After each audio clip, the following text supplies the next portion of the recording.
The other day, apprentice Jimmy was doing some math calculations following an online video tutorial using this calculator model.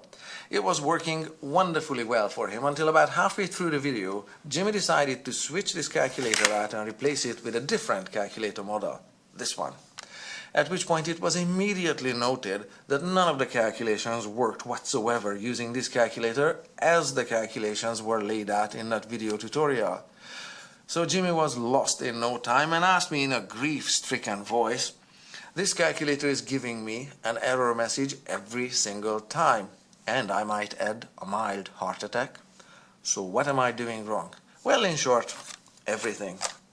In this video I'm going to explain what the differences are between the two calculators. In short, this calculator is using an input logic that's called reverse Polish notation, RPN. So it doesn't stand for registered practical nurse. There are no nurses in the video here. And this calculator uses a different input language or input logic, direct algebraic logic, as it is printed on the case, DAL. So they work differently. In short, what all this gibberish means is that the button combinations, the keystroke sequence that you need to do on this calculator is different than the keystroke system or sequence that you need to do on this calculator to get the same math done. In this video I have just a few examples here where these two are noted that they are different. 5 squared, square root of 25, sine 45 degrees, and the inverse of sine 0.5. We're going to calculate how many degrees this equals to. And sometimes this inverse function of sine is printed this way in a textbook. So we're going to go through these examples. Before we go, some other calculator models that also work with this direct algebraic logic. Casio is another noted one. So Casio and Sharp try to develop this system to make it look like as close as possible to what you see in a math textbook. Whereas reverse Polish notation is reverse because you have to enter stuff backwards. Polish because it was developed by a Polish logician, I think just sometime after the war, Second World War. And so this is unique. This was developed with computers in mind, with the purpose of having fewer keystrokes in order to get a calculation done. So notably, this one will have fewer button presses than this one. So I'm going to go side by side here, and other models that use this reverse Polish notation commonly include apps on cell phones and cheap calculators like this with square root, or if they have a square functionality, same stuff applies. Most of them usually, typically work in reverse Polish notation. So let's see some practical examples. Let's start with RPN. If you try to enter this 5 squared on this calculator, it's fairly straightforward. 5, and then the squared button is this X2 button. So the numbers that you, or the button combination that you need to press to get this done was the button 5, and then I'm just going to call it the X2 button, and that was it. And 25 is on your display. The equal doesn't need to be pressed. Even if I press it, it's just going to stay 25.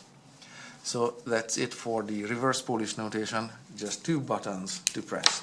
Over here on this side, you have a little more work to do. 5, X2 button, and it gets you 0. So you have to press equal on this. That's going to get you 25. So there's 5, X2, and the equal button. So right away you can see 3 buttons, 2 buttons. So what's the big deal? Well, if you have long calculations, not necessarily long numbers, but long calculations, lots of adding, subtracting, whatever, a lot of arithmetic to do, it's going to be significantly fewer button strokes or button presses on this one than on this one. This is meant to aid the student in learning as the math is read from a textbook, whereas this has computing efficiency and computer technology, even though this is a calculator, but computing language and computer technology and coding in mind. The next one is the differences are gonna be obvious here, or more pronounced. If you try to enter if you try to enter square root symbol, nothing happens, followed by 25 equals, nothing happens on this one. You cannot enter it in the same way. This is reverse for the reason because you have to enter the quantity first. So 25, quantity first, then the argument, what you want to do with it, square root it. And there's your 5 without pressing the equal button, but even if you press it, it's just going to stay 5. So I'm going to write it down here. I know 25 is 2 numbers, so 2 buttons, but I'm just going to keep the numbers together as if it was 1 button. 25, and then the square root button. And that was it. So 2 major steps there to get the calculation done. Over here, you enter everything from left to right exactly as you see it. Now, it just so happens that the designers put the square root functionality here on the same as the x2 button, the square button. So it's going to be accessed by second function, square root symbol, 25 equals. So all that needs to be entered, and that gets abbreviated as this. 2ndf for the second function. It was the x2 button, but it's the square root functionality of it. 25 on 2 different keystrokes, but we're going to keep it consistently, just pretend it's 1, and equals. So 2 buttons, 4 buttons. You can kind of see how it's going. Next one, sine 45. Again, if you try to enter sine 45 equals, nothing happens on this one. This is not how you use a reverse Polish notation calculator. You have to enter the quantity first, 45. Then what do you want to do with it? Calculate the sine of it. There. 2 buttons and it's done. So that was 45. I'm just going to put it again in one box. And sine. No need to press the equal button. Even if you press it, it's the same number, so nothing changes. Over here is slightly different, but not much longer. You enter it exactly the same way as you see it, sine 45 and equals, and there's your number. So how that looks like is sine button and the 45 and equals. Again, 3 buttons versus 2 buttons, so this is still shorter and faster. But this one is more logical, maybe, for learners to follow a textbook. The last one is this one. The second function of sine is, or the inverse of sine, functionality is a second function on the calculator. So if you press second function, sine 0.5, again, nothing happens. It's just going to say 0.5. So you're going to have to start with the number 0.5. And then second function, sine 30 degrees it is. So how this looks like in terms of button combination, 0.5, even though it was 2 keys, decimal dot and 5. And then we had second function, and then we had sine. Again, no need to press the equal button, because it's just going to stay 30 anyhow. And over here we have second function, sine 0.5 equals 30 degrees.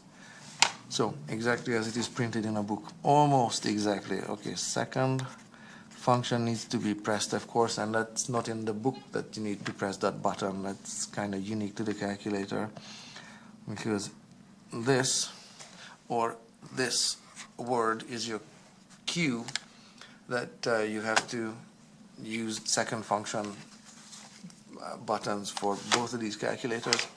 So that was second function, sine 0.5, and of course equals was the last button that this needs to be pressed here. So you can see in every type of entry this calculator is more buttons, but closer to how math is printed, and this is fewer button presses, therefore it calculates faster, but maybe not so intuitive as to what to enter. So those are just some of the differences here between RPN, reverse Polish notation, input logic, and direct algebraic logic. You can get to learn with or live with either one of these once you learn the system. None of these are rocket science. You just have to get used to it and keep the differences in mind.